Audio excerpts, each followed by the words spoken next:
మెదక్ జిల్లా వెల్దుర్తి మండల కేంద్రంలో బతుకమ్మ సంబరాలు ఘనంగా నిర్వహించారు. తెలంగాణ సంస్కృతి సంప్రదాయాలకు అద్దం పట్టే బతుకమ్మ సంబరాలను భాష్యం విద్యా మందిర్లో ముందస్తుగా నిర్వహించారు. విద్యార్థులు రంగురంగుల పూలతో బతుకమ్మలు తయారు చేసి సంప్రదాయ దుస్తుల్లో బతుకమ్మ ఆటలు ఆడుతూ పాటలు పాడుతూ ఉత్సవాలు ఘనంగా నిర్వహించడం జరిగిందని పాఠశాల చైర్మన్ గోవర్ధన్ తెలిపారు. ఈ కార్యక్రమంలో chairman Govardhan Reddy, principal Deepak, incharge Naresh Kumar, Soumya Reddy, teachers Gnaneshwari, Vasanthi, Latha, Swathi, Manasa, Shaheen, Sumathi, Nagalakshmi, Lakshmi, Shabana, Subhashree, Vineetha, Mounika తదితరులు పాల్గొన్నారు.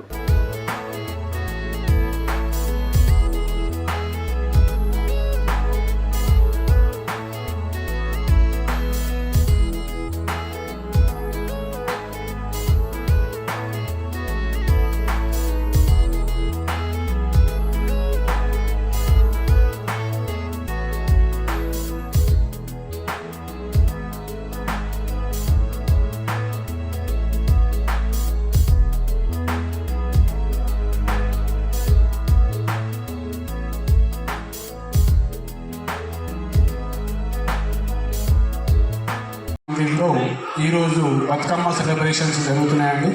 తెలంగాణ సంస్కృతికి గుర్తుగా తెలంగాణ సంస్కృతిలో భాగంగా మన తెలంగాణ రాష్ట్ర పండుగ అయినటువంటి బతుకమ్మ సెలబ్రేషన్స్ ఈరోజు మన పాఠశాలలో జరుపుకోవడం జరుగుతుంది. తెలంగాణ సాంప్రదాయాలను ప్రతి ఒక్కరికి తెలియజేసే విధంగా మనము బతుకమ్మ పండుగ జరుపుకోవడం జరుగుతుంది.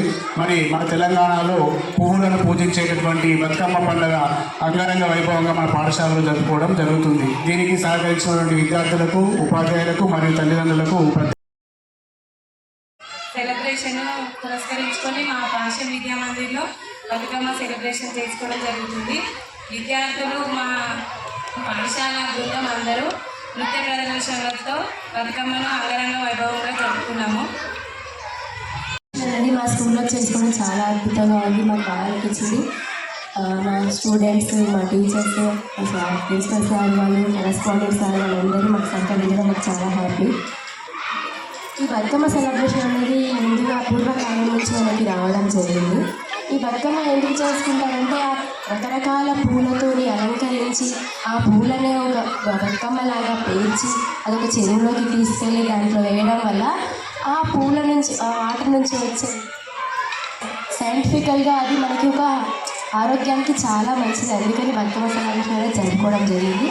ఆ బతుకమ్మను ఒక గౌరమ్మగా పూజించి, ఒక దేవతగా భావించి ఇలా బతుకమ్మ జరుపుకోవడం జరుగుతుంది.